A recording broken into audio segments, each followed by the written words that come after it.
Produced by Victoire. Victoire gives a special thanks to the EWF, Empire Wrestling Federation, and Mr. Jesse Hernandez, as well as SoCal Wrestling TV. Find the app on Roku. Happy New Year, everybody, and welcome back to Power and Glory, the podcast. You want to discover the truth in professional wrestling? Then you are in the right place. I am one of your co-hosts, Emir, along with my two partners in justice. Ladies and gentlemen, WWE and WCW superstar, Paul Roma. Hello, everybody. Happy New Year. Glad that you're all here, and we're happy to be here. Yes, indeed we are. And of course, ladies and gentlemen, this would not be complete without our other co-star, ladies and gentlemen, Mr. Mario Mancini. Okay, that's it. That's how we're starting the new year, right off the bat, right? That's it. I mean, seriously. Nothing, not a happy new year, nothing, Mario. Happy New Year, 2025. The premiere of the WWE on Netflix. That's right. Got to see what this is all about now.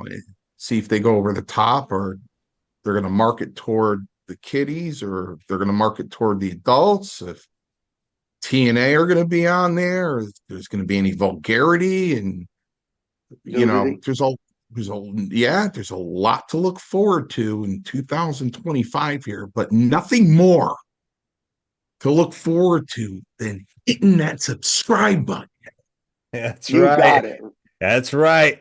It's time to powerplex that subscribe button. It's free. Remember, hit the likes, share with your friends and family. And of course, before we begin, as always, public speaking engagements announcement. Ladies and gentlemen, that's the entire team here. That is Paul Roma, Mario Mancini, Rico Constantino, Chris Masters, and myself. If you're interested in any public speaking engagements, get in contact with us. Use the email address in the description of the video.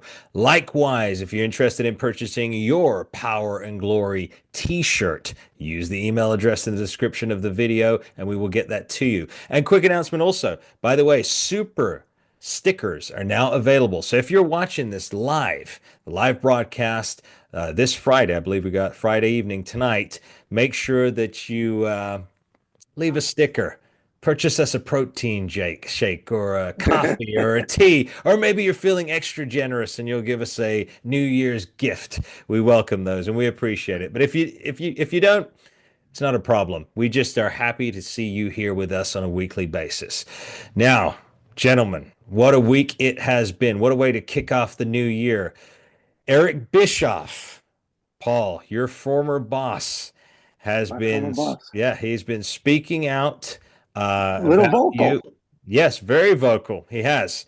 And we've had a few days to think about it. So quickly, for those who may not know, because there may be some out there that, Paul, who don't know who Eric Bischoff is, he ran WCW until its demise in 2001 before it was purchased by WWE. He started off as an announcer in an AWA in the 80s and then moved into WCW, where he became the executive vice president by 1994. And that was around the time you were there, Paul. And but Paul, to clear things up, tell everybody how you got into WCW, who brought you in, and what the landscape was there, and who Eric Bischoff was to you at the beginning. Well, I actually didn't deal with Eric Bischoff in the very, very beginning. Very first phone call was actually from one of the horsemen. I was being asked to become a horseman. I was contacted at my gym. Okay. And I didn't, for most of you out there, you may think this is, me being a smart guy, but I really wasn't familiar with the Four Horsemen. Now, I've heard of them. Mm-hmm. Probably every wrestler has that's in the business, but wasn't really familiar with them. And I could tell you the conversation went along the lines like this. Hey, Paul, this is so-and-so, and we're interested in bringing you in, and we're going to make you a horseman. My response was, okay. And they said, well, and we want to pay you this. And I said, Okay. Mhm. And he said, I don't think you quite understand. Mhm. We're going to bring you in as a horseman and we're going to pay you this. And you're okay with that? And I said, yeah, that's fine. Okay. That's how the conversation went. I mean, Wow. sure, I was at my place of business. Mhm. But, people think that I'm exaggerating or embellishing or whatever the case may be. I am not doing any of or keeping things away from you. Mhm. That's not the case at all. That's how the conversation went. Mhm. They end up calling me back, booking my flights, making sure that those dates were okay to come in. And I said yes. And the rest was history for the most part. Yeah. And Four Horsemen, a prestigious group to be called into a whole new company to be a part of. Of course, ladies and gentlemen, the likes of the late Sid Vicious, Lex Luger, Ric Flair, Arn Anderson, Ole Anderson, Ole Anderson, yep, Tully yeah. Blanchard. Tully Um, Blanchard, yes. yeah, some big, big names. Of course, later on, the late Flying Brian Pillman was also a Pillman. member. The late Chris Benoit. Yeah, so I mean, what a prestigious group. So yeah, they were after you, and we've talked off camera. Mario, you want to share your opinions of Paul as a horseman before we move on? Well, listen, for me, and people are going to be like, "Oh, okay, Mario's going to be biased. He knows these guys are brothers, 40 years. What's he going to say? He shouldn't have been." No, if I didn't know Paul Rome at all, if I was just a wrestling fan, number one, he had the best body of any horseman that ever existed. Hmm. Number one. Hmm. Number two, as we discussed off the air, in which you were correct, that he brought class to the Four Horsemen. And why? Because Roman has always said that he became and nobody ever knew this, but he became a professional wrestler because he wanted to become a known character, and he the fame for kids. He Right. wanted to help kids. Yeah. Um, he wasn't in a bar like Ric Flair getting drunk, falling on his face, drinking, 77 beers. He was in bed, he was at the gym, he was living his life, clean life the right way. And, who wouldn't want that as an example to set for kids as a four horseman? You know what I mean? Yeah. So, to me, and forget about it, he was the best athlete of anybody that was ever a four horseman. There was never a better athlete, believe me. Mhm. So I thought he was a perfect fit. Yep. And to second that, I agree with that. Obviously, growing up, having watched at that time, Paul's image and his ring style really fit in perfectly to what the Four Horsemen was meant to model. And also at the time, Paul, I mean, you were the youngest one. At least you looked like the youngest one in the bunch at that time. Flair and Arn Anderson was with you at the time, and then who was the fourth horseman at that time, Paul? So it was me, Rick, Arn, and Ole. Okay, Ole was still a part But of it. Ole wasn't working. Right. He was just there for name. Yeah, yeah. It was just the three of you that were in action. Yeah. So obviously you come in, you're shot to the top. They obviously see the talent. And then what happened? What was the breakdown of communications for you to exit the Horsemen? I mean, because you were teamed with Arn at the time for a while, and then you moved on and teamed with Orndorff. So what was Why did that change? Well, I mean, Arn and I got along when it was just Arn and myself. I mean, the camaraderie was there. Hmm. We got along.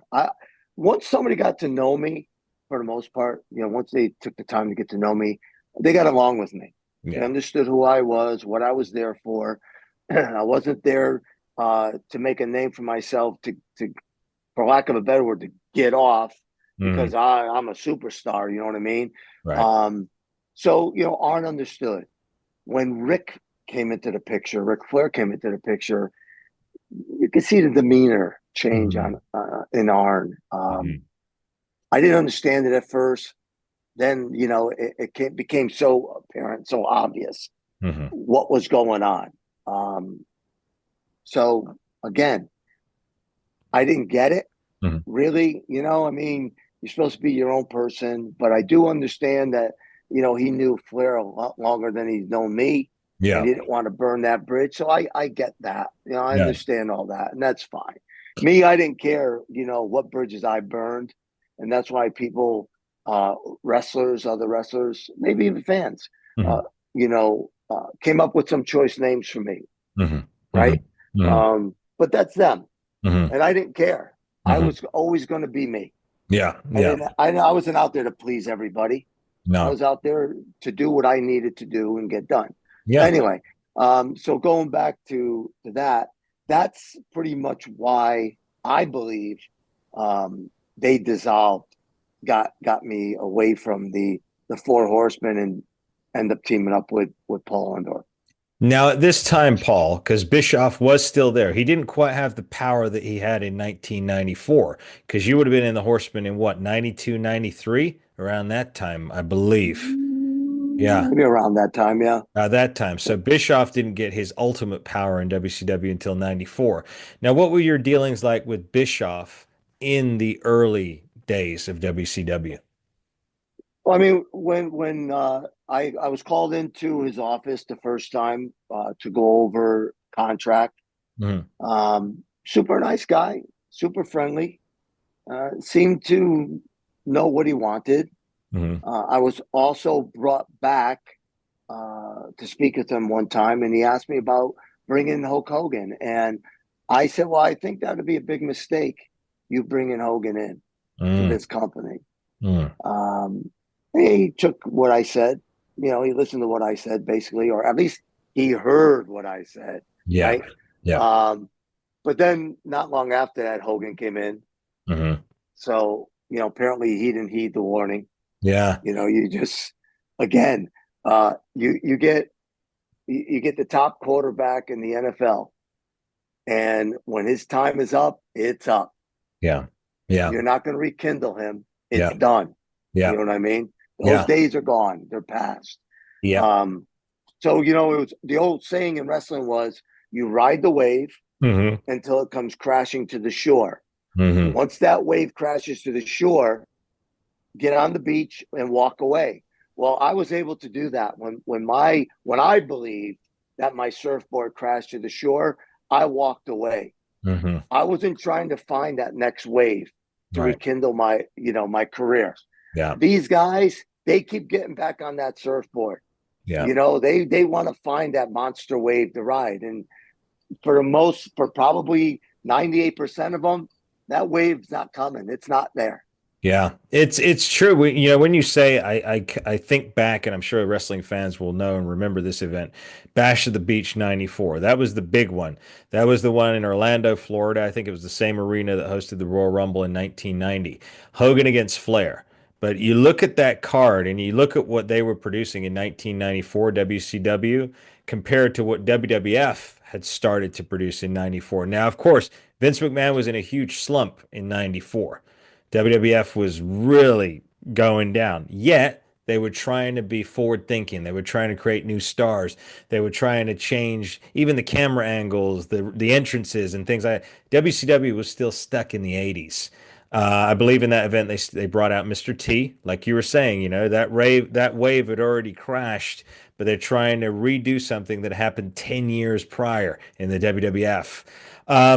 So when you saw Hogan come in, I'm kind of understanding why maybe Bischoff would not be too fond of anybody who doesn't like Hogan because he was such a fan of Hogan's. When Hogan came in, did Bischoff's relationship start to change with the other guys that had been there prior? Did you notice that? No, when Hogan came in, that I recall, um, I was pretty much gone, done. Yeah. Um, and and to go back to what you're saying with the Hogan Flair match, the Hogan Flair match was probably 8 years too late. Mm-hmm. I mean, Yeah. they would have packed. They probably would have had the biggest ever, never to be uh, outdone Mm-hmm. pay-per-view had they done it, 8 years prior. Yeah. They waited way too long Yeah. for that match to happen. It was just nobody really cared at that point, That's true. you That's know? true. That's true. Right. And then you get these egomaniacs, like the Hogans and the Flairs. Mhm. And since we're talking about them, Yeah. and what they don't realize is this: not everybody comes to see you. Hmm. You know what I mean? Yeah. You have 4 million fans that come, that are watching on pay-per-view. They're watching the first match, the second, third, fourth, fifth, all the way up to the main event. Yeah. But there's people that don't watch the main event. You know why? Because they don't really give a damn about you two guys. Hmm. If that was the main event, Hmm. it just, but to them, because their ego was so, stroked, Yeah. it was about them. Yeah. And I'm going to bring it into perspective for you. Okay. This is for the people that are like, oh, maybe because he wasn't. No, that wasn't it at all. Right? When Power and Glory wrestled the Rockers in the Rosemont Horizon in Chicago, Illinois, we were the match before Hogan, Okay. before the main event. After we got done, after Hogan went out and wrestled, the next night, we were the main event. We were the last match. Now, even though he was the main event per se, because, Yeah. he was the heavyweight champ, Yeah. and the heavyweight champ's always main event as far as I'm concerned. We were put on last. Okay. Hogan went to the office, called the office and told them, you need to put me on before them. He couldn't follow us. And that's kudos to Power and Glory and the Rockers. Hmm. So there you go. Yeah. Right? Nobody gave a damn. After we got done, nobody really gave a damn about your match. It's true. It's true. This happens all the time. I'm thinking about that Bash of the Beach match event. You had Steve Austin against Ricky Steamboat on that card as well, which was another stellar outing that night. So yeah, you're absolutely right. It's not always about the main event. I mean, even the WWF has had lousy main events, like when Diesel against Psycho Sid. I mean, God rest Sid's soul, but that was, again, you had better undercard matches than that at that time. Right. So this was when Bischoff, again, he had gotten into Power at this point. He had Ted Turner's checkbook available to him. Ted Turner was in charge of WCW. Eric worked for He him. was. Super Okay. nice guy, by the way. Yeah, we've heard good things about Ted. So Eric was in charge of the checkbook, though. So he thought it would be a wonderful idea to start pilfering ex-WWE talent, like you'd said, Paul, whose waves had crashed. It was done, and bring them in and give them, some of them maybe a slight facelift, like Ray Traylor, Earthquake, which was an abysmal. I mean, he went from Earthquake to being Shark. Again, God rest his soul, John Tenta. But Eric had this checkbook, and he was bringing in the ex-WWF guys. And Mario, I want your take on this. I want to bring you into this part. What was your take on that? Do you think that was a smart business move at the time to go and take as many ex-WWF guys, or do you think he should have just taken a handful and then worked on developing new talent? Well, here, you're talking about the boys, and I wouldn't have done anything different, by the way. Disclaimer, I would have done the same thing. Why Okay. not? So you're talking about the boys. You're talking about a chain of phone calls to all of your friends going, "Hey man, you got to come here." They're just throwing money at people. All right. They're just throwing money at people. Mhm. So who's not going to go? Everybody's going to go over there Yeah. because they're just throwing money at people. Yeah. Listen, in my opinion, and I think I have a right to my opinion. You'd think. There's only, yeah, I think being the lowest on the wrestling food chain, I do have an opinion that there is only one man, non-wrestler, in the wrestling business that ran a very successful promotion called Smoky Mountain Wrestling. Mm. There's only one guy that's a non-wrestler that has the brains and the genius to run a territory, and that would be Jim Cornette. Okay. Um, I think when you get away from guys like Gorilla Monsoon, But you got to remember, Gorilla Monsoon had a piece of Puerto Rico. He owned a piece of that at one time. Oh, I didn't know that. Yeah, he owned some territories here that he sold to Vince. You had Gorilla Monsoon, Chief Jay Strongbow, Arnold Skolin. You had George Scott, Pat Patterson. All these guys are former wrestlers, Yeah. and they got into the office and into the business, and they took their side of the psychology of the wrestling business and applied it as management. And typically, that's traditionally how you do things. So you have outside guys like Eric Bischoff. No, I'm sorry, that's the cookie. Yeah, That's the cookie. that's That's the cookie. Biscoff. It's a hell of a cookie. Um, uh, Usually that's the cookie preferred to be served on flights, on airplanes. Mhm. Bischoff, you got guys like him and guys like um who's the other guy? Uh In WCW? Vince Russo. Vince Russo, Oh Russo. yeah. and yeah, Vince Russo, Eric Bischoff, and they might have management skills, they might have some knowledge of wrestling, but you know, there's a reason why Roma said, I wouldn't do that if I were you. I think that's a bad idea because, you know, Terry would come in as the Messiah, Mhm. right? And creative control. And before you know it, it's Terry running things and calling shots and not Bischoff, or it's Terry and Dusty. Um, you know, he just Well, it's ran Terry the and Flair. Terry, yeah, the Flair, Flair, Flair. they just ran the thing into the ground. Mhm. And at one point, they had Vince on the ropes and he was ready to go down for the count. They had him on the ropes for a long time. 83 weeks. And and they just let the foot off his throat, and the thing fell apart because there needs to be, I have to say that the guys feared Vince. They Mhm. feared him. It kept them in line. It kept them in line. Mhm. And he's the biggest game in town. So, Roma, would you say there was no fear over at the WCW? It was just a free There for was all. it was a free for all. Hogan ran the show. Him and Flair would butt heads Mhm. on who wants what and who's going to get what. Mhm. It's. I wish this was a non-PG show because I could really let loose. Yeah. And there lied the problem.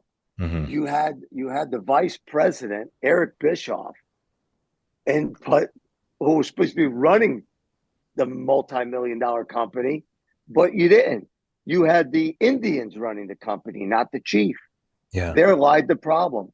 Nobody had respect for him. Look, I remember I told this story before. You could go back into my shoot videos, you'll find it. Okay. Hogan came out of a meeting with Bischoff and he boasted to all the boys about how he stroked Eric's ego.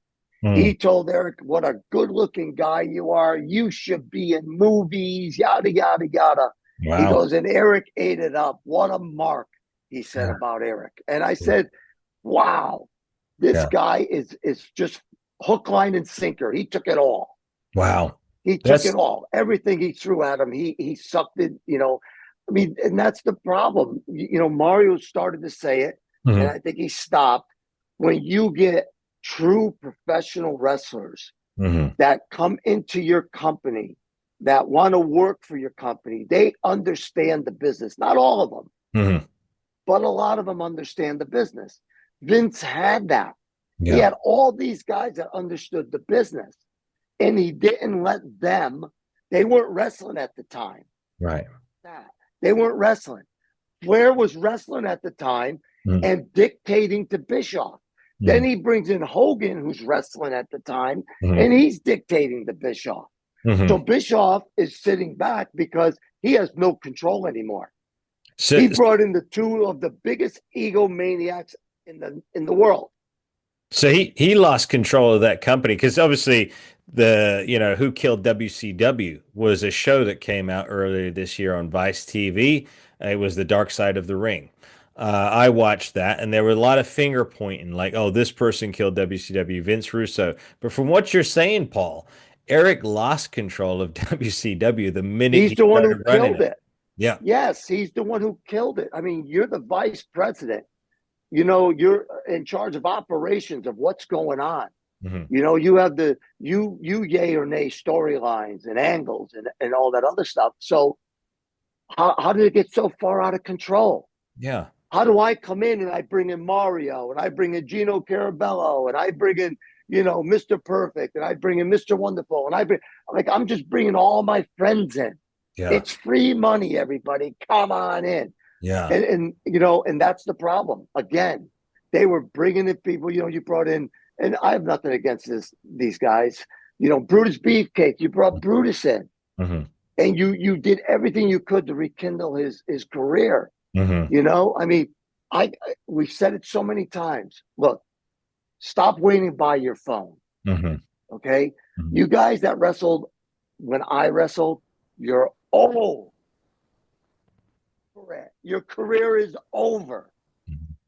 Rekindle it. It's not coming back. You're not going in the ring and doing the same thing. You know what I mean? Like, if Snooker was alive Hmm. at this point in his life, he's not coming off the top of the cage. If he does, when he hits the canvas, he turned to dust. Yeah. Okay, he's too old. Yeah. Yeah. These guys don't get that. They don't understand that. Hmm. Move on with your life. Hmm. Yeah. Getting the phone call. But Vince told me one thing. Well, I retract that. Vince told me many things. Yeah. One of the things he told me was that his father told him, never get involved in wrestling. We've heard You're that. the owner, Yeah. right? Okay. He did because he just couldn't sit behind the scenes. He had to be known. Yeah. Right? Yeah. Whatever. I understand that.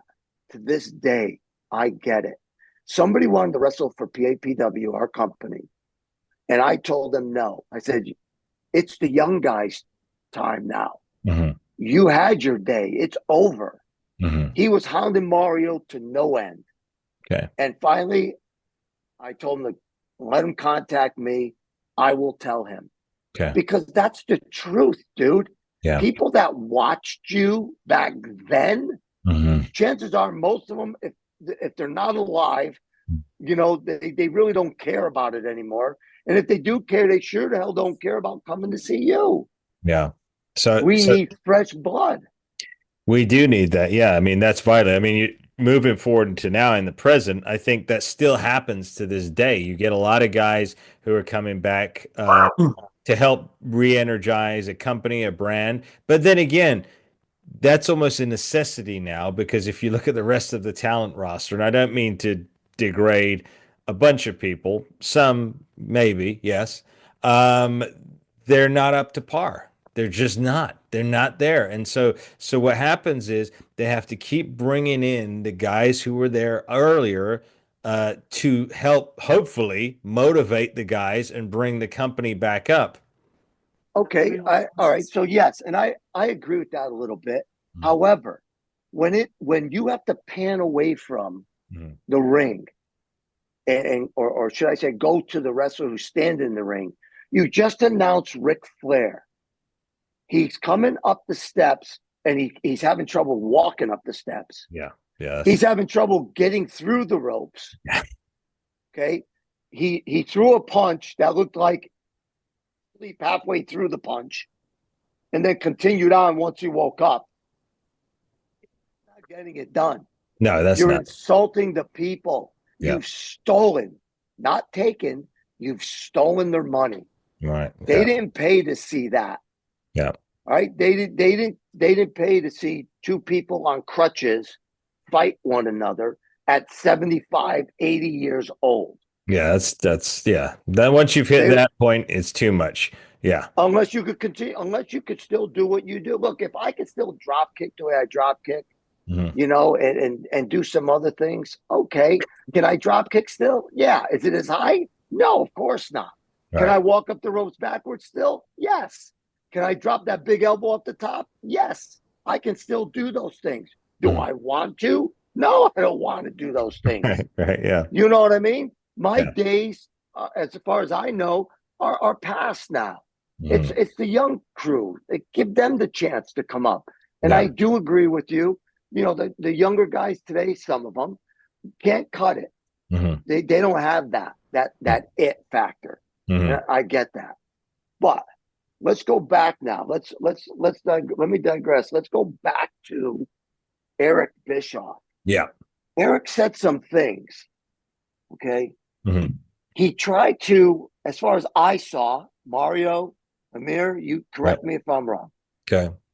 He tried to put the blame on everyone else but himself, or anybody else but himself, Mhm. when it came to the Alex Wright Paul Roma match. Yeah. Pretty much. Yeah. He's blaming Flair. I think I heard Dusty in there as well. I heard something about Dusty as well, saying that Dusty was for Alex, Flair was for Alex, but I don't hear if Bischoff was for Alex and he's running the company. Right, right. So you're the head dog. Mm. Um, so when I came into the locker room, I was told by Ric Flair that Alex Wright was going to win the match. And Mhm. I said, well, no, that's not the agreement I had with the office. I'll get beat everywhere, but I'm not going to get beat on pay-per-view by him. And Rick said to me, well, that's been changed. And I said, who changed it? He says, the office did. I went, oh, the office changed it. Now, when you have an agreement with the office, right, which is Mhm. Eric Bischoff, Yeah. then it should come down from Eric. Yeah. Eric should be telling me, hey, listen, here's the deal. I know the agreement we had, but here's the problem I have with it, or whatever the case may be. Yeah. It was all Ric Flair.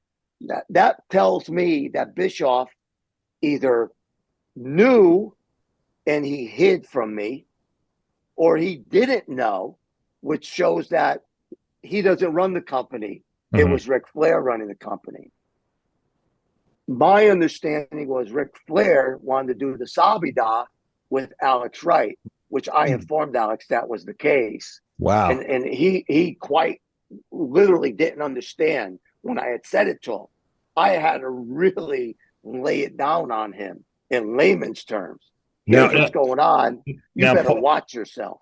now, Paul, for the benefit of somebody who doesn't quite understand what you meant, is there another way you can say that without, Sexually attracted. wow. Okay. Okay. There it is. I Right. told Alex Wright, I said, you better watch yourself. I said, just so you know. And he had this look of fright in Mhm. his eyes. And I thought, I'm just letting you know. This is what I've heard. I'm just letting you know what I've heard. Okay. Okay. It's hearsay, right? But Yeah. that's what I Yeah. heard. Yeah. Why would I hear that? Where's the hearsay come from? Yeah. Dusty Rhodes is the person who brought me in. Okay. Dusty and I, as far as I knew, were like this. Okay. So Dusty's the gentleman you were referencing who brought you in for the Four Horsemen. Dusty brought me in, asked me to keep it quiet. I walked into the arena. I had walked in, and everybody looked like they saw a ghost. All the wrestlers, Yeah. right? They Yeah. didn't know why I was there. Why is this guy from New York down here? Yeah. So then I said, hey, has anybody seen Dusty? And they said, yeah, he's out in the arena. So I walk out and I scream out his name. Hey, Dusty, and Yeah. Dusty says, who's that? Yeah. He goes, is that Paul Roma? Is that pretty Paul Roma? And I said, yeah. So he comes, down Yeah. uh, from the ring, and he comes over to me and he goes, pretty Paul Roma, with that slur he had. Yeah. And Yeah. he gives me a big hug. He goes, go, so glad to see you, baby. Yeah. And I said, how you doing, Dusty? He goes, pretty Paul.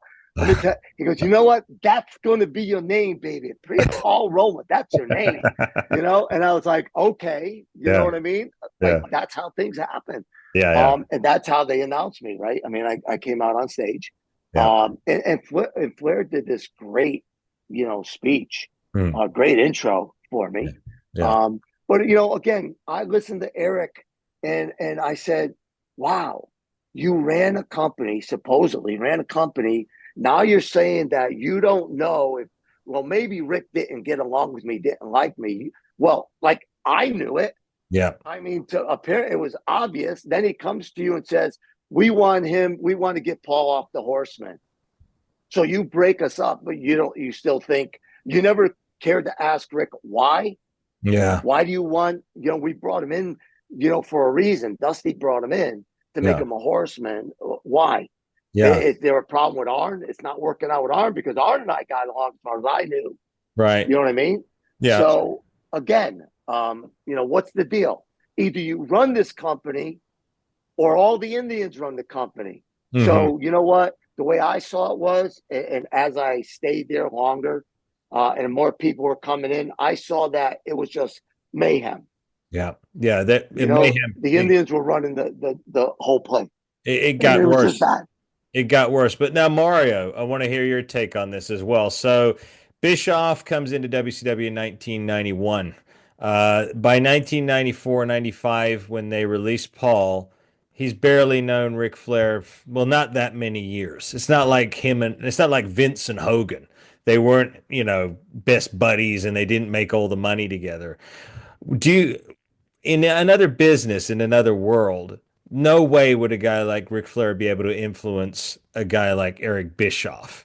I mean, do you think? I mean, it just seems surreal to me to think that a guy who just came into power can walk up to the boss and just say, "Oh yeah, yeah, I'm taking him off the Horseman." Like he's in charge of the storytelling. He's in charge of the plot points. What kind of world does that exist anywhere else, Mario, for our audience? Is there any other job?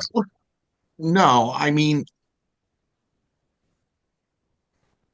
at my job, sometimes there's discussion about cases, liability of cases, whether it be successful, whether we should take it on or not.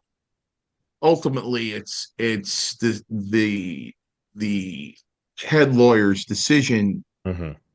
Of course, if I tell him a theory that it'll lose, he might say you're right. When we might not take it. But I'd like to keep it to the wrestling business so that Yeah. people understand. Yeah. So, when it comes to bringing people in, um, when Hogan became heavyweight champ, he slowly started repaying everybody back that were there for him when he was broke. Hmm. Okay, he started bringing those guys in. He made sure especially David Schultz. They were like brothers. Hogan lived with Schultz and his wife, and Wayne Ferris, Honky Tonk Man. He helped Hogan out. You know what I mean? He made sure he paid him back. There were a whole, obviously Beefcake, and he had being friends with him for years. Made sure he came along for the ride. A lot of guys that he paid back. He had the power to do that. He could get anybody over and make anybody money. Um, he's not going to tell Pat Patterson what to do. Pat's not going to tell Vince ultimately what the final decision should be. Hmm. Yeah. It's going to be Vince and Vince only. You know what I Hmm. mean? They could suggest things to Vince, and Vince can take it under advisement and even agree with it, and then go that way. But it's up to Vince whether he's going to agree with them or not. Yeah. You know what I mean? So it's not gonna work that way. Listen, here's the thing. Rome and I came in at a cusp, and what I mean by that is late 60s, 70s wrestling. Hmm. There was a certain way that wrestlers were. Like Tony Altomar used to tell me that guys in the 60s, before they go and break into the business after wrestling school, before they do it, they would sit home and take two books and just keep rubbing their ears every night with the books until they finally became cauliflower. Hmm. Because if you walk through the dressing room, you had cauliflower ears, then you were a veteran. They thought you were a veteran, they wouldn't mess with you. Right. But if you went in there with fresh ears, they're going to beat the hell out of you. You know, Yeah. we came from a cusp of that. Like my second professional match with David Schultz was in West Warwick, Rhode Island on August 9th, 84. And he's like, "How you come from another territory?" I said, "No, I'm 18." He goes, "When did you turn 18?" I go, "June 21st." And it was August 9th. And he's like, "How many matches have you had?" I said, This will be my second one." He broke my nose in two places. Wow. You know what I mean? My nose was splattered all over my face. That was a hazing. Yeah. You know what I mean? That's what you get. And if Hmm. you didn't come back, you don't belong in the business. Hmm. So when it's all about respect and paying your dues. Hmm. So whether you're talking about Eric Bischoff, who might have been in charge, it's a matter of respect. Are they going to respect them? Hmm. You know Yeah. what I mean? Are they going to respect them? Hmm. A guy like Ric Flair is going to look at him and go, you're pissing in your diapers when I was doing this. You listen to me. You know what I mean? They're not going to do that in New York with Vince. Right. They're not going to do that. Right. Even the thing with Alex Wright. I mean, Roma went by the old rules. He went by the old rules. He's like, hey, you know what? I've been in this business for 9 years. Mhm. Okay. I've been over. I've been in WrestleMania. You're 19 years old. I'm Right. not putting you over. Sorry, I'm not Right. doing it. Right. You know, he went by the old rules. Hmm. By them doing that to Roma, they might as well just look them dead in the face. Flair should have just looked them dead in the face and said, "Listen, Paul, I'm going to disrespect you right now," because Yeah. that's exactly what he did. He disrespected him. Yep. You don't tell a veteran that you're going to go out there on a pay-per-view. Now, listen, if they go up to him on a house show and go, "Roma, we work with this kid. He's only 19. He's a tremendous athlete. He's got a great physique. You know, do a screw job on the end Hmm. at the end and get him over." Hmm. Roma would go, "Okay, Hmm. all right, I don't have a problem with that. Yeah.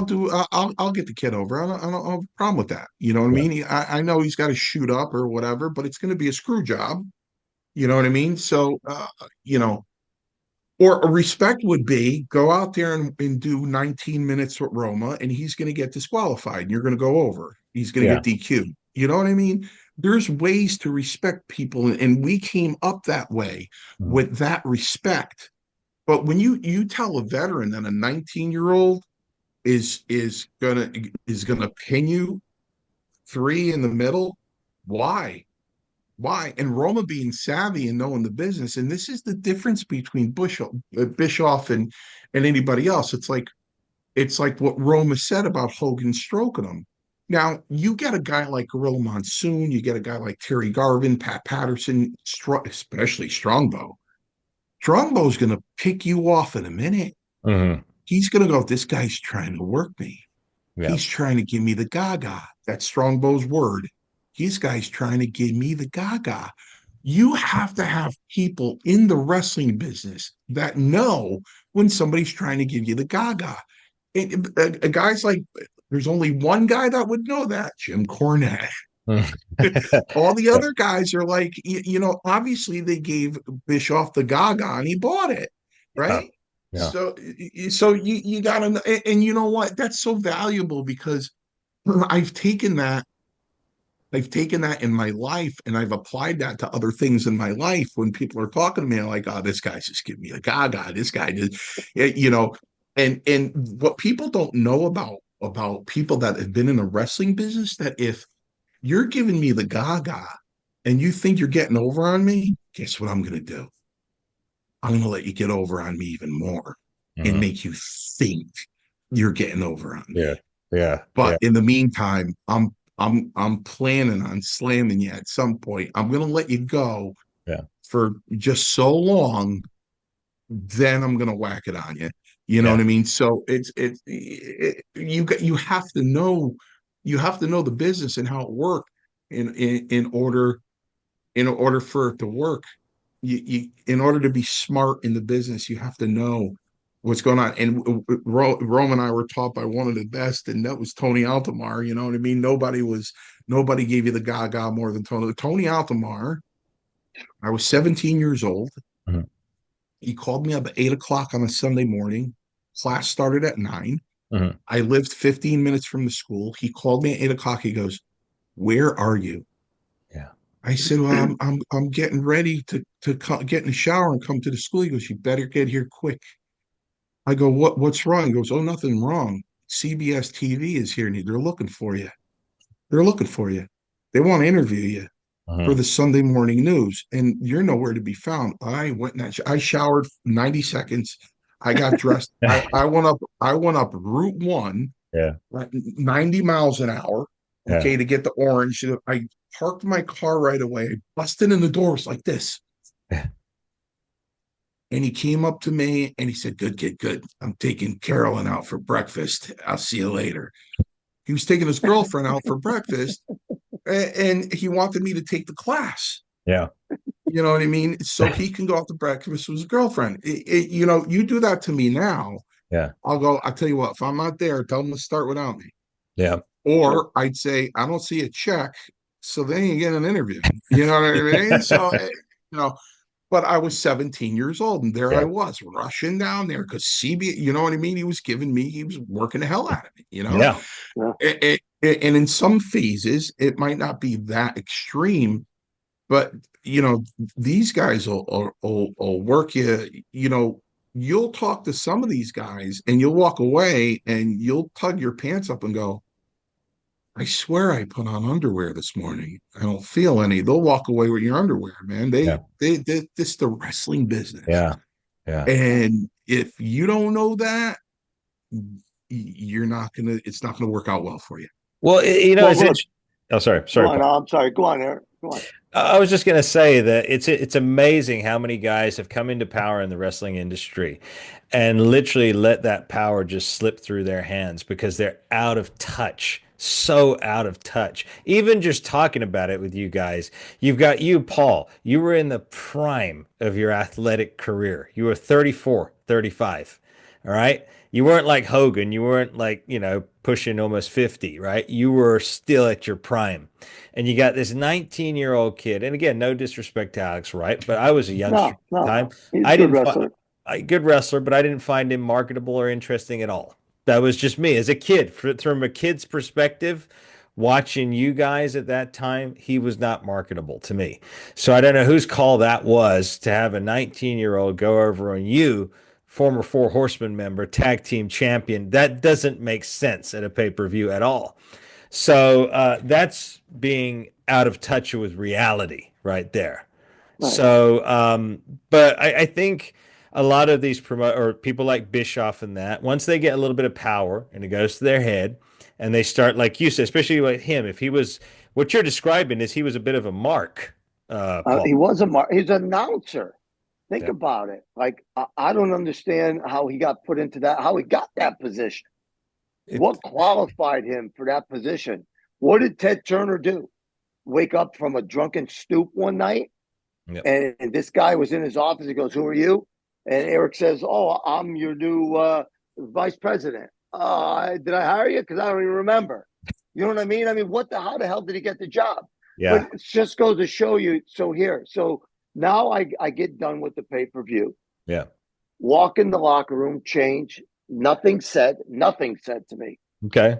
I go out to dinner with Orndorff. One of the girls from the office was there. I think her name was Janie, if I Mhm. recall right. Myself, there was someone else there, another wrestler was there. And I said, "What'd you think of the match?" And Orndorff said that, he thought it was great. Mm. Now, coming from Orndorff, I know we're friends, but I have to assume that he would tell me the truth. Yeah. If it was bad, he'd tell me it was bad. She said she thought it was a great match. I said, I thought it was good too. And then the other person said they thought it was good also. Well, needless to say, I get back home and I receive a FedEx. Mm. I open it up. It's from the office. I open it up and it basically says to finish out my, um, you know, future bookings. Just Mhm. finish out the rest of your bookings, and then we're parting ways with you. So I was like, wow, okay. Now that had to come from Eric. Yeah. Don't you question? You know what I'm saying? Like, aren't there questions now? If if Rick made the call or you made the call, you're claiming in your interview that you didn't make that call. Mm-hmm. So if Rick made the call, then you had to make the call to fire me, right? To release me. Yep. Yep. Wouldn't you question as to why? Wouldn't you call me up at least? Now, you didn't have to bring me into the office. Wouldn't you at least call me up and say, hey, you know, what happened? Or, hey, this is what I heard happen. I got to let you go. Or I told them to do this and you didn't want to do it. So I'm letting you go. I mean, something, right? I mean, Yeah. there has to be something. Yeah. But he's skating and hiding right now. That interview I saw that he did, he's hiding.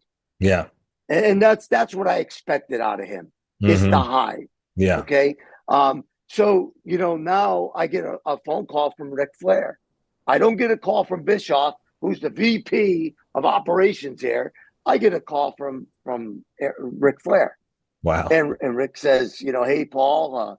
And I'm like, what's up, Rick? So he goes, you know, well, I just wanted to talk to you basically about the match. And I was like, what'd you think of the match? I said, well, I thought it was a damn good match. Mm-hmm. He goes, well, that's your opinion. I said, well, no, that's not just my opinion. That's a few other wrestlers' people's opinion. Yeah. So, you know, then he said something else to me, and I basically dropped some bad words on him and told him what he could do with him, with his wrestling and his 4 horsemen. I mean, I already had my walk-in papers. Yeah. And he knew I had them, obviously. Yeah. You know what I mean? Yeah.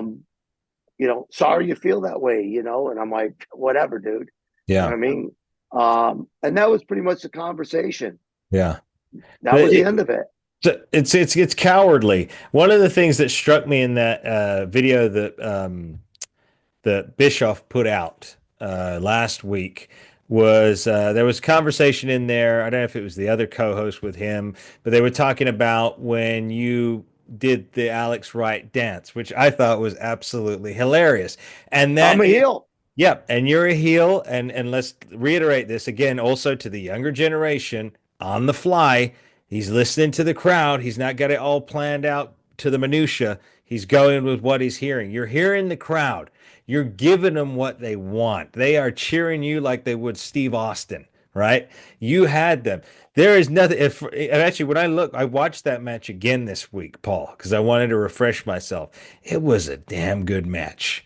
I mean, I thought it was pretty good. It was what do you think about that match? Especially the flying elbow, Mario. What do you think about that match? I thought it was a great match when he started.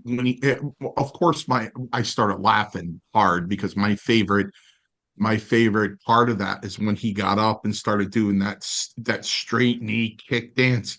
You know what I mean? He just started galloping all over the ring. Oh yeah, that's from. You love that elbow, Paul. You bounced up when you did it, and you. Yeah, well, you know, I didn't want to. I couldn't pin him. Yeah. Right, because I wasn't supposed to. Yeah. So I figured, you know what, I'm going to get up, jump around the ring like a lunatic, kill time, get down, go for the cover, then pull him up on 2. Figured that was the best way to, you know, to get around it. Yeah. But I will tell you this. So when it was all said and done, it was all over with. I was invited to Germany for Otto Wanz at the time.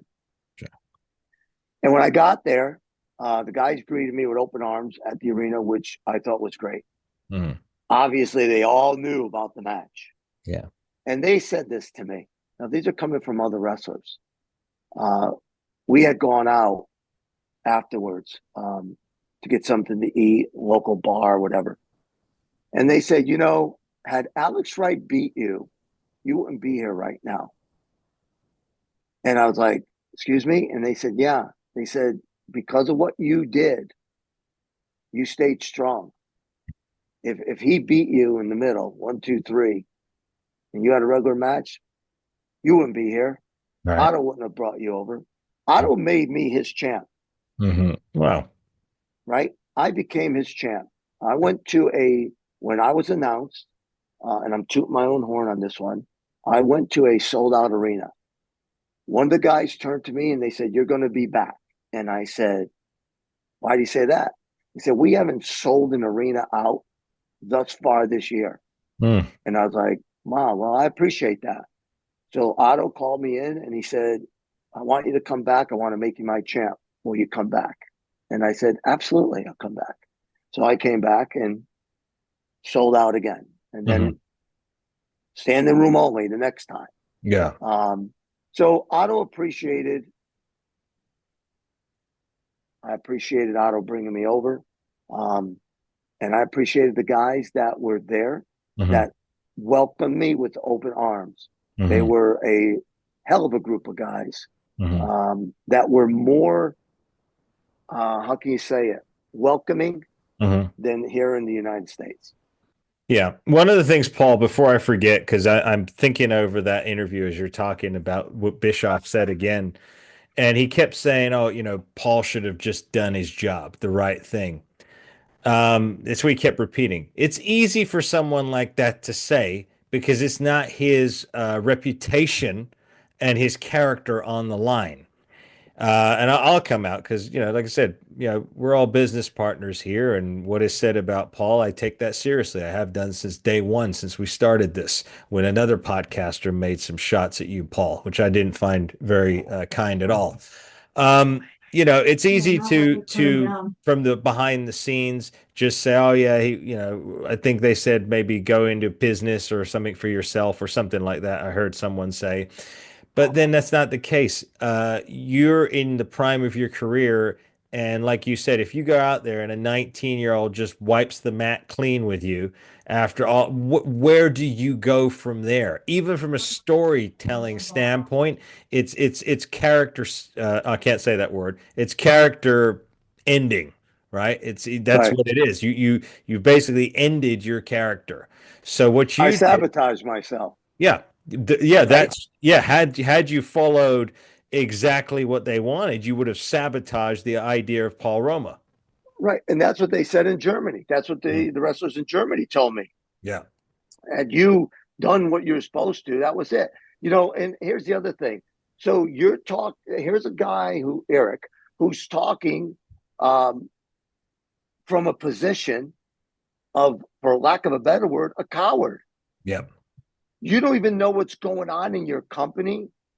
You made an agreement with me, and now you let somebody else call the shots, or this is what we're going to do, Hmm. and you didn't have the backbone, the spine to say, well, no, no, no, hold on, my word is my bond. Hmm. I gave Paul Roma my word that Hmm. he wouldn't get beat on pay-per-view. Right. What happened to that? Yeah. Your word is nothing. What If you happened? don't have your word, you got nothing. It's like what's between a man's legs. Your word is your bond. If you Hmm. don't have that, you got nothing. Yeah. Yeah. It's a very touchy subject. In actual fact, I'm going to make, sorry, Mario, you were going to say something? No, you know what? The truth of the matter is that it's so easy. It is not hard at all. They tried to squash him. They tried to kill him on the TV. Hmm. You know what I mean? His character.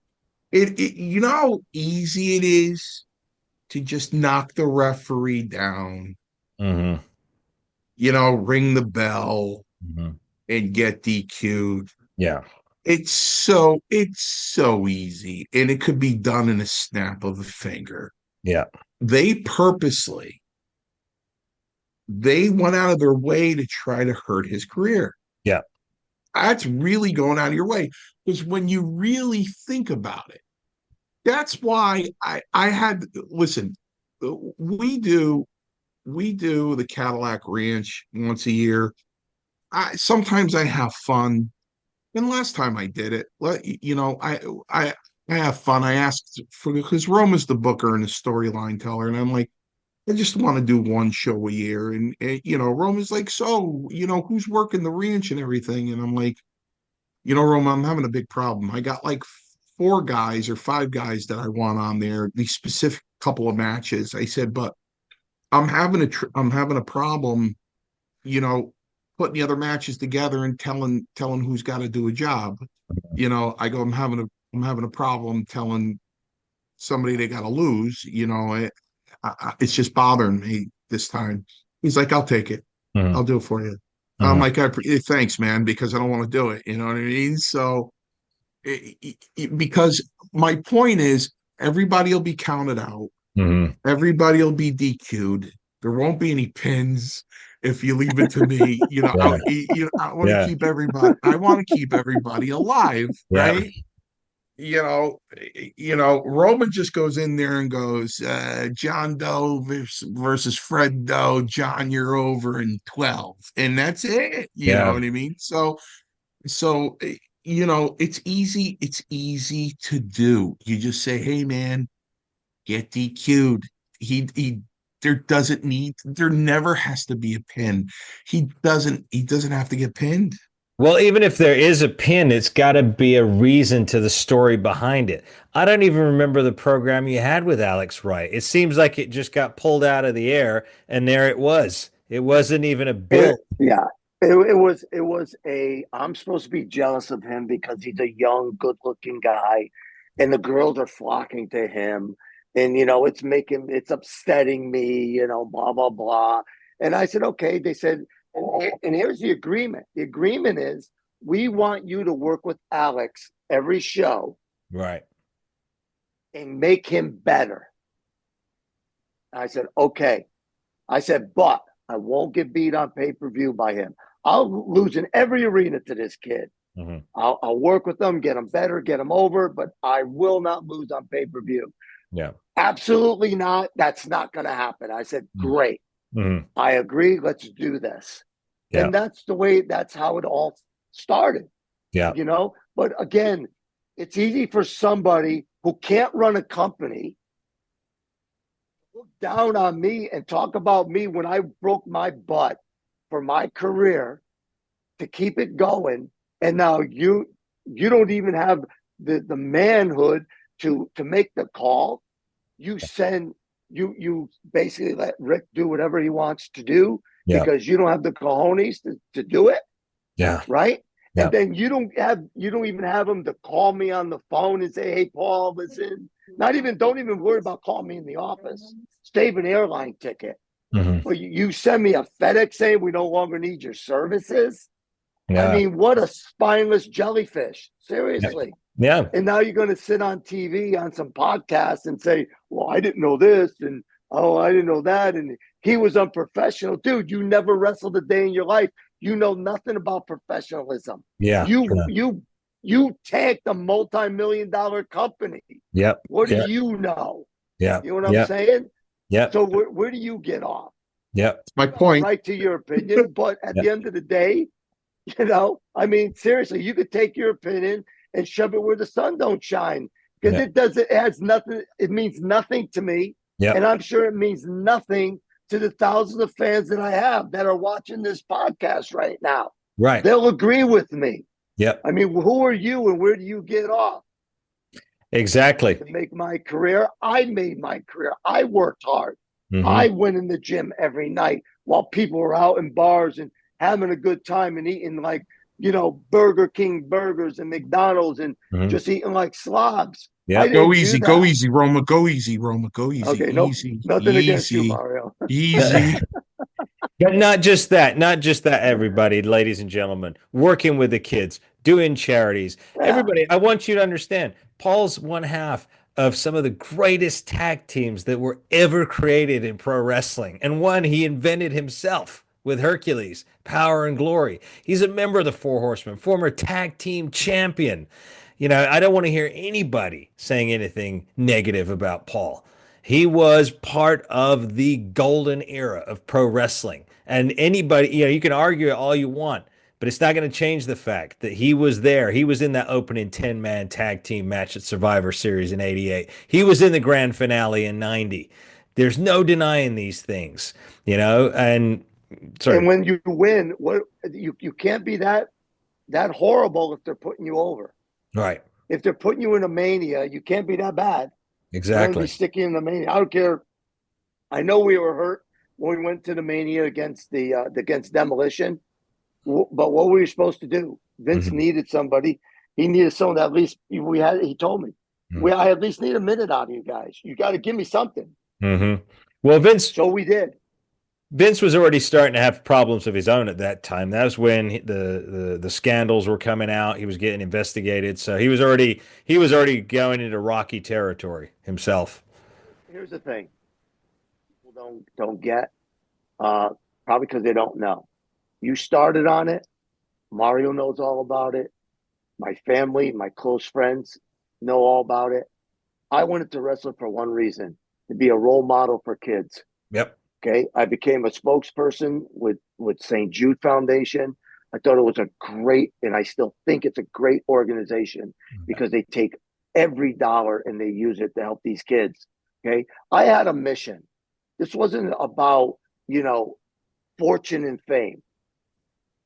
It was about one thing: getting notoriety, so that when I walked in and gave these kids, that talk, right? Mm-hmm. That pep talk, at least they knew who it was coming from. Oh, I know who that is. Mm-hmm. And that just, and I know it sucks because, the normal guy who cared and had that passion went in there and spoke to those kids. It's a great thing that he's doing, but they don't see it the same way because they don't see that guy on TV. Right. And that was the difference. That's the difference maker. You know what I Yeah. mean? He Yeah. gives $1 million to St. Jude. I give $1 million to St. Jude, but it's a bigger deal because I'm Paul Roma. You know what I Right. mean? I'm Paul Right. Rigori. I'm Right. the Young Stallions, the Yeah. Four Horsemen. Pretty Yeah. wonderful. That's the difference. I didn't see it as far as it goes. If that guy gave $1 million, God bless him. I love him for what he did. Mm-hmm. And it's the same. It's no different than the million that you gave or I gave or Mario gave. It's still the same amount of money. But when you go in and talk to those kids, you inspire them. You Mm-hmm. give them hope by what you say to them, Mm-hmm. that they can beat this cancer thing. Yeah. And that's what it was all about for Hercules and myself, when we went and spoke to these kids. Mm-hmm. That's what it was about. So, when I say to everybody that doesn't know me, doesn't understand me, never took the chance to understand, I rightly don't care. Mm-hmm. It's the people that took the time, that really know me and know of me. Those are the ones that mean everything. Yeah. And I know I got 1 million at least out there. Yeah. Not a worry. Yeah. And, I mean, on that note, yeah, again, there's so many people that get into the business for the wrong reasons. I understand. I, like you, Paul, reflect that sentiment. That was one of the driving forces for me in my entire life for whatever I wanted to do in the public forum. And I think that, people who do have that, are doing it from, again, you could say more admirable, I guess. But we can't really say that because we don't know what's going on in someone else's head. But we do know that, it's something to be, appreciated. You're not just going in there for your best interest or just to make a fortune, right? That's not what your intentions were. And I certainly don't think that, again, can't think for Bischoff, but I'm certainly sure that I don't think he was going into the business for the reasons you were at that particular time in history. I, Um, I could, I could, I could I could at least 100% say you're absolutely correct. yeah, That's yeah, not what he was in the business for, to help, yeah. Yeah, let's put it this way. I've never heard it come from his lips, Mm-hmm. nor have I ever heard it come from Vince's lips. Mm-hmm. I mean, think about that. As much face to face that I've had with these two people. I don't want to call them gentlemen. What I Mm-hmm. had with these two people, I've never once heard them say anything of the sort. You know what? We're doing this for this organization. We're doing this for this organization. You hear it in football. Yeah. You hear it in hockey, right? Basketball. You don't hear about it in wrestling. Maybe some individuals do it, but do you ever hear the owners? Or Yeah. do they ever get on and say, "Hey, we just donated $5 million to, Make a Wish, 5 million to St. Jude, 5 million to Shriners Hospital"? Yeah, no, No. you don't hear it. No. It's always the individuals. Why Yep. not? Those individuals are making you the money. Use it as a tax write-off. You got Yeah. to be able to do that.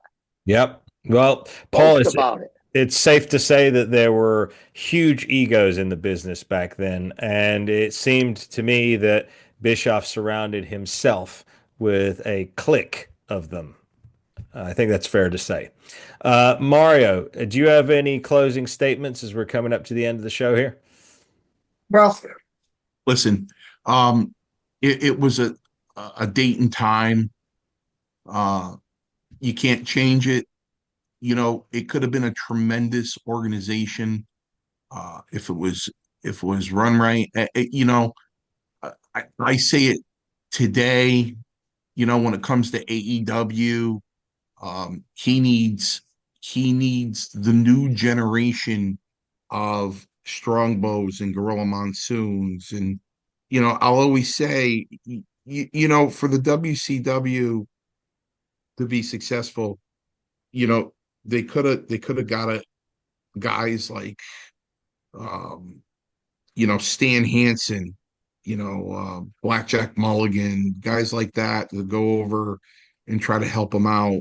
Just like today's day and age with AEW, they can grab a Paul Roma, Hmm. they can grab a Tito Santana, Hmm. they can grab a Ricky Steamboat. What do you guys think of this? They could, let's have a production meeting. Give me Hmm. some ideas. It's funny when you say announcer because Howard Finkel was an integral part of Titan Sports, Yeah. which was the WWF. An integral part. And he was involved very quietly in the production meeting. But in one specific production meeting, when Vince said, I don't know what to call this thing. Hmm. It's kind of like a Super Bowl of pro wrestling. I don't know what to call it. Does anybody have any ideas what to call it? And people started shouting out names to call it. And Howard Finkel said, yeah, Beatlemania, WrestleMania. That was his value.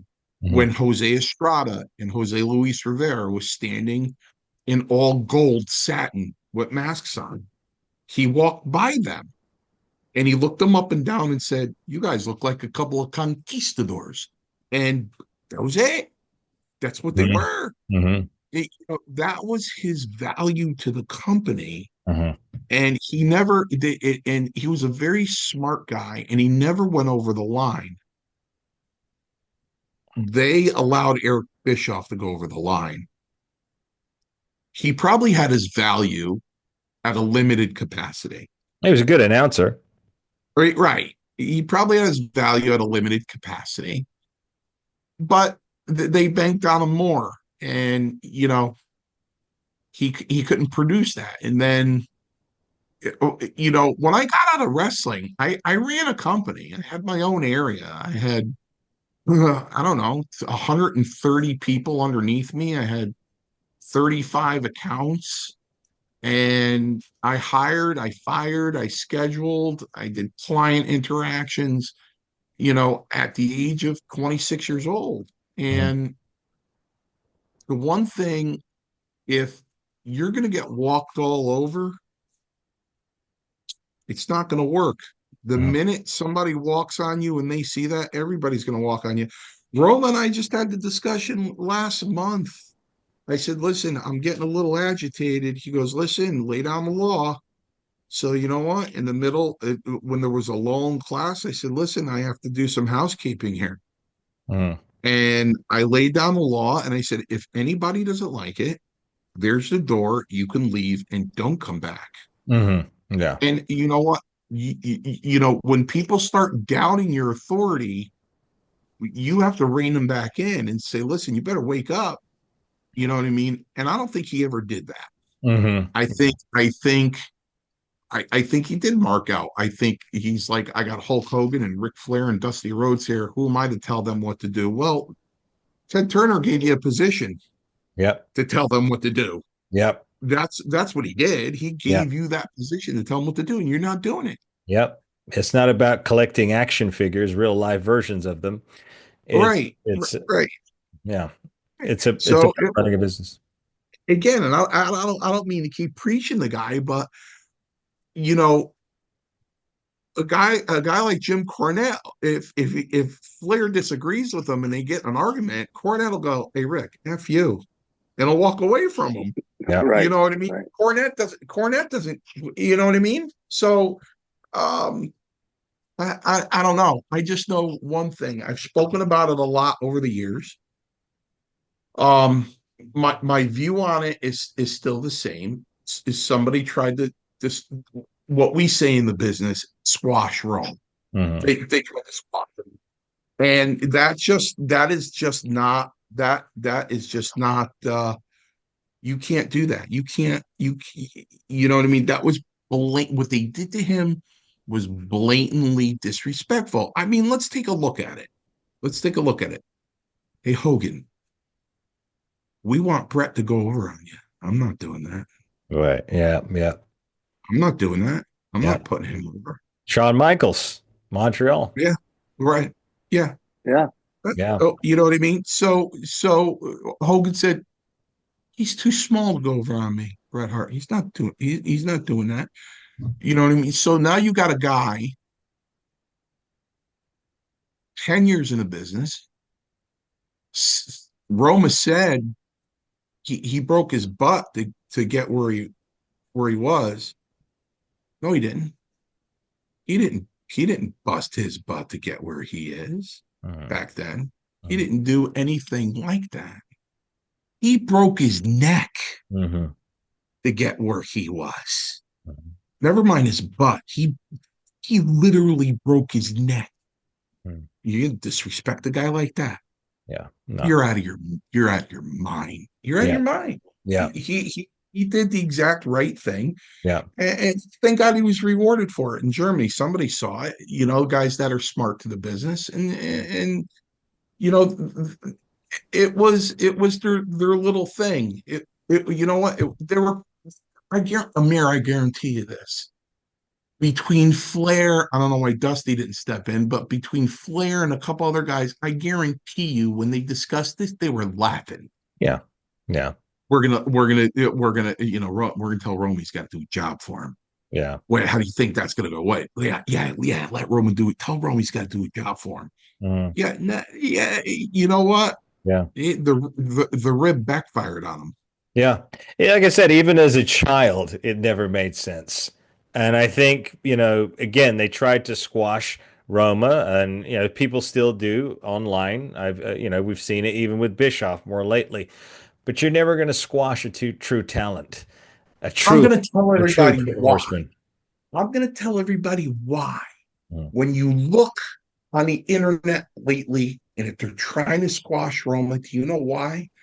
Because Roma is soaring on Power and Glory and on Hey Roma.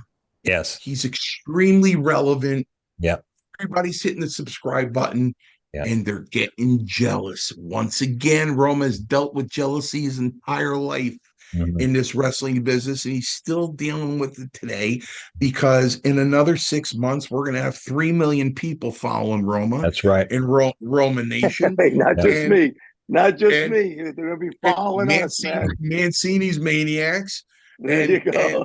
And you know what? They're like, we got to come up with one for Amir now. Well, the thing is Amir, I read the same things you read. You know what I mean?